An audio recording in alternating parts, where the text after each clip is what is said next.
Online മദ്യവിൽപ്പന എന്ന ആശയത്തിൽ ബെവ്കോ ഉറച്ചു നിൽക്കുകയാണ്.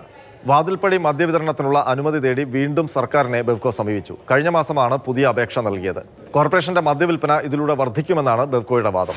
മാത്രമല്ല, ഔട്ട്ലെറ്റുകളുടെ തിരക്ക് നിയന്ത്രിക്കാൻ ഈ ഓൺലൈൻ വിൽപ്പന വഴി കഴിയും എന്നാണ് ബെവ്കോ അവകാശപ്പെടുന്നത്. തമിഴ്നാട്ടിലൊക്കെ 4500-ലധികം ഔട്ട്ലെറ്റുകളിലൂടെയാണ് മദ്യവിൽപ്പന നടക്കുന്നത്. കേരളത്തിൽ ബെവ്കോയ്ക്ക് 283 ഔട്ട്ലെറ്റുകൾ മാത്രമേ ഉള്ളൂ.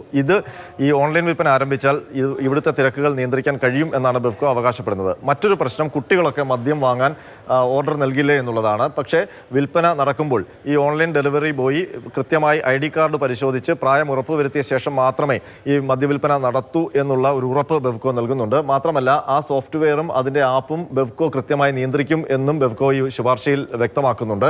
അതിനൊപ്പം തന്നെ ഈ കൂടുതൽ കമ്പനികൾ ഈ മദ്യവിൽപ്പനയുടെ താല്പര്യം അറിയിച്ച് ബെവ്കോയെ സമീപിച്ചതായും ഈ ശുപാർശയിൽ ബിവറേജസ് MD വ്യക്തമാക്കുന്നുണ്ട്. സ്വിഗ്ഗി പോലുള്ള ഫുഡ് ഡെലിവറി കമ്പനികൾ ഈ മദ്യവിതരണം നടപ്പാക്കാനുള്ള താല്പര്യം അറിയിച്ചു കഴിഞ്ഞു. ഏതായാലും ഇക്കാര്യത്തിൽ ഒരു നിർണായകമായ തീരുമാനമെടുക്കേണ്ടത് സർക്കാർ തന്നെയാണ്.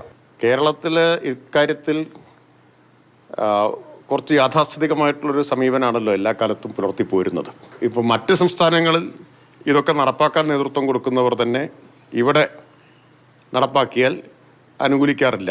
ഇത്തരം കാര്യത്തിൽ ഒരു അടിച്ചേൽപ്പിക്കുന്ന സമീപനം അല്ലെങ്കിൽ വളരെ നിർബന്ധപൂർവ്വം നടപ്പാക്കുന്നൊരു സമീപനം ഒരു കാലത്തും സർക്കാർ സ്വീകരിച്ചിട്ടില്ല.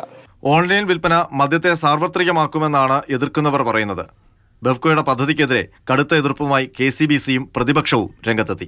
കുടിവെള്ളം ഇല്ലാത്ത സമയത്ത് കുടിവെള്ളം വീട്ടിലെത്തിച്ചു കൊടുക്ക്, അവശ്യ മരുന്നുകൾ വീട്ടിലെത്തിച്ചു കൊടുക്ക്, ഭക്ഷ്യവിഭവങ്ങൾ, റേഷൻ വിഭവങ്ങൾ വീട്ടിലെത്തിച്ചു കൊടുക്ക്.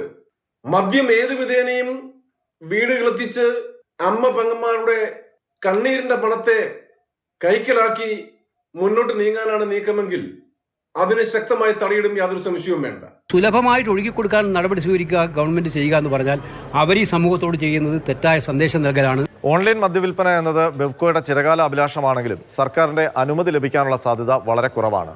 അടുത്ത വർഷങ്ങൾ തെരഞ്ഞെടുപ്പ് കാലമാണ്. പ്രതിപക്ഷം ഈ പദ്ധതിയെ രാഷ്ട്രീയ ആയുധമാക്കുമെന്നുള്ള കാര്യം ഉറപ്പുമാണ്. R. അനന്തകൃഷ്ണൻ, മാതൃഭൂമി ന്യൂസ്, തിരുവനന്തപുരം.